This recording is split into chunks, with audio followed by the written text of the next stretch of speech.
Stéphane Trépose, bonjour. Bonjour. Vous avez repris Sarenza en 2007. À l'époque, la société était en perte et vous avez pourtant persisté dans ce modèle de livraison, retour gratuit, sans condition. Pourquoi ce choix? Pourquoi ce choix? Parce qu'en fait, c'est un très bon modèle. C'est un secteur porteur. On fait 200 millions d'euros cette année. Donc ça prouve que ça marche bien. Ça répond à une attente de fond des consommateurs, à savoir leur offrir une offre beaucoup plus large qu'un magasin avec plein de services. Donc c'était un bon credo.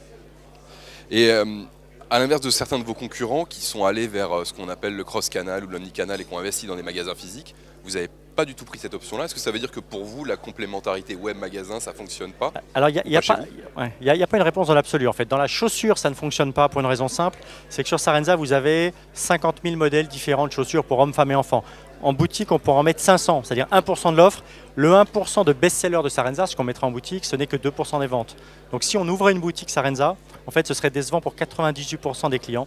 Donc autant je comprends très bien dans des secteurs comme la téléphonie mobile ou l'iPhone, des choses où il y a une concentration sur les best-sellers, dans la chaussure, ça ne marche pas. Alors du coup, on comprend bien que vous avez basé votre succès sur l'excellence de la qualité du service client et de la logistique. Et pourtant, dans ces deux éléments-là, il y en a un des deux que vous avez complètement externalisé, confié à quelqu'un d'autre. Est-ce que vous n'avez pas pris un risque? On a pris un risque, mais quand vous choisissez le bon partenaire, vous ne prenez pas un risque, vous avez une opportunité en fait. Donc on a choisi un partenaire fiable qui nous tient la qualité de service, d'expédier le soir même puisque c'est la promesse au client.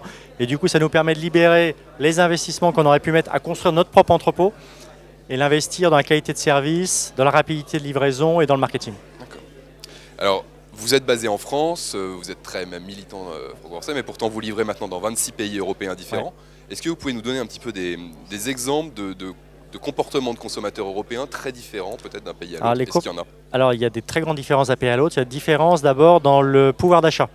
On vend, un client allemand va dépenser 50% plus par commande qu'un client espagnol par exemple. Il y a des différences de mode de paiement.